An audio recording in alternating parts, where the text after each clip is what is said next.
નમસ્કાર મિત્રો, જય માતા મિત્રો. આપણી એલજીટી ગુજરાતીમાં તમારું હાર્દિક સ્વાગત છે. મિત્રો, બગદાણા વિવાદ લઈને થોડી ચર્ચા કરીશું. મિત્રો, વાત કરીશું આપણે આપણી યુટ્યુબ ચેનલ. મિત્રો, ઘણા સમયથી જે ભાવનગર બગદાણાનો વિવાદ ચાલી રહ્યો હતો અને ખાસ વાત કરીશું બગદાણા વિવાદના જે મતલબ 1 મહિનો થઈ ગયો અને 1 મહિનાની અંદર જે જયરા જાહેરના જામીન મળતા એ જેલની બહાર આવી ગયા અને એમના બધા આરોપી છૂટી ગયા છે. તે પછી પિન્ટુભાઈ શું બોલી રહેશે તમે આખો વિડીયો જોઈ લો. મિત્રો, વિડીયો કરીએ સ્ટાર્ટ. મિત્રો, જય માતા.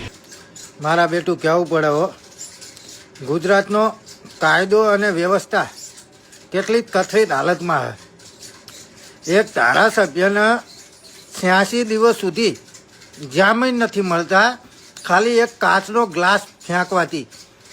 અને ભારતીય જનતા પાર્ટીની અંદર ઓલો જયરાજ આહિર છે તો એને 307ની કલમ લાગી અને માત્ર 14 દિવસની અંદર જામીન મળી ગયા.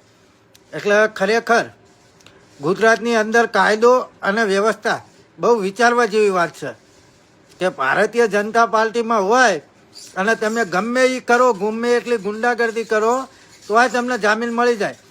પરંતુ તમે જો આમ નાગરિક હોય, આમ જનતા હોય, વિરોધ પક્ષમાં હોય તો તમને 3 મહિના સુધી જામીન ના મળે. આજે જયરાજના જામીન મંજૂર થઈ ગયા.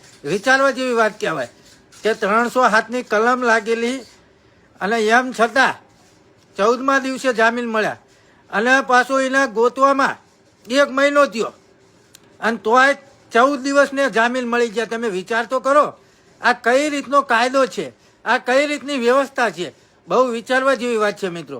એટલે ખરેખર બને એટલો મિત્રો વિડીયો આગળ શેર કરો. જય ભારત, જય સંવિધાન.